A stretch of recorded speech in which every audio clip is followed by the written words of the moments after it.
Você já se perguntou se a água que você bebe sabe o que você sente? Parece poético, até fantasioso. Mas ao longo das últimas décadas, cientistas, espiritualistas e pesquisadores independentes vêm explorando uma ideia surpreendente. A água teria a capacidade de registrar informações sutis, incluindo pensamentos, palavras e emoções. Não estamos mais apenas falando de algo simbólico, mas de uma possibilidade concreta que, se verdadeira, pode revolucionar tudo, da medicina à espiritualidade, da ecologia à forma como nos relacionamos com a vida. A primeira pessoa a despertar o interesse global sobre isso foi o Dr. Masaru Emoto, um pesquisador japonês que se tornou conhecido por seus experimentos com cristais de água congelada. Emoto expôs diferentes amostras de água a palavras, imagens, sons ou intenções humanas, e depois de congelá-las, fotografava os cristais formados.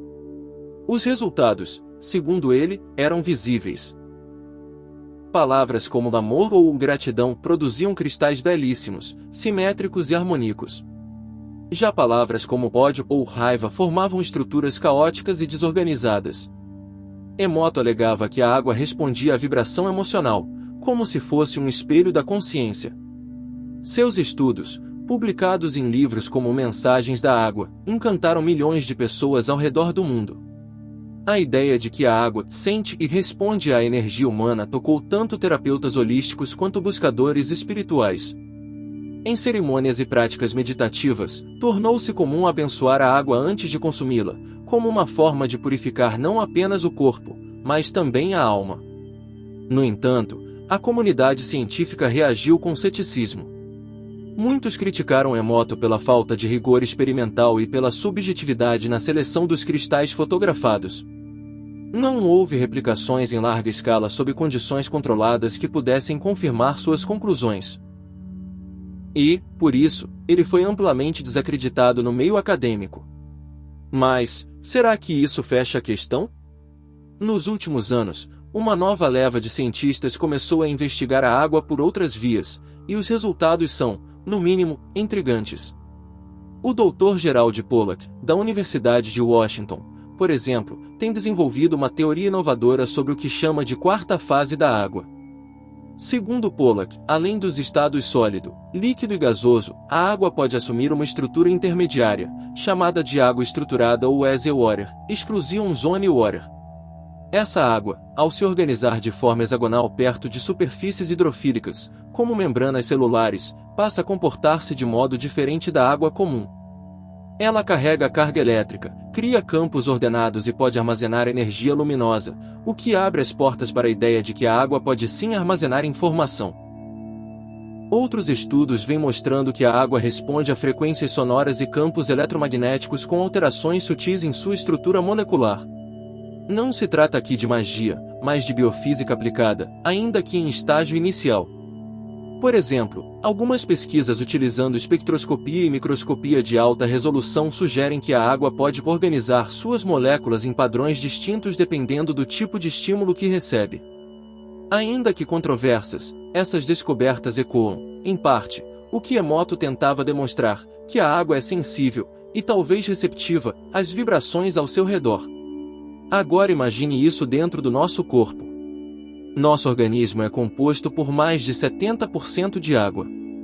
Isso significa que nossos tecidos, nosso sangue, nosso cérebro, todos os nossos sistemas, estão mergulhados em um meio aquoso. Se essa água é influenciada por frequências, palavras e emoções, então nossas células podem literalmente sentir o que pensamos e dizemos.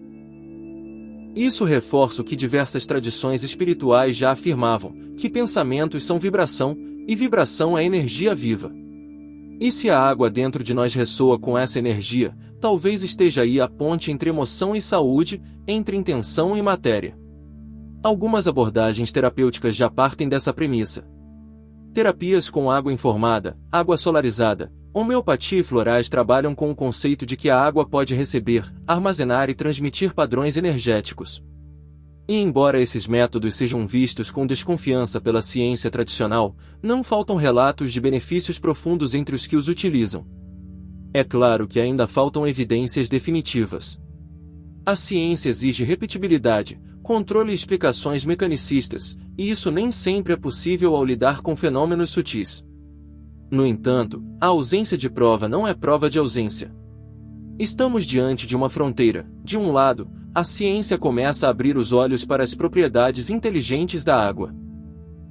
Do outro, a espiritualidade já entendeu há milênios que a água é sagrada, sensível e viva. Basta observar como, em todas as culturas, a água é usada em rituais de purificação, batismo, bênçãos e cura. Desde o Ganges até o Jordão, desde os banhos de ervas afro-brasileiros até os cânticos xamânicos diante de rios e cachoeiras, o ser humano sempre intuiu que a água guarda algo mais. Talvez agora a ciência esteja apenas começando a lembrar. E se isso for verdade, não estaríamos apenas bebendo água, estaríamos interagindo com uma consciência líquida, uma inteligência fluida que responde ao que somos. Talvez, mais do que um elemento da natureza, a água seja um espelho da alma.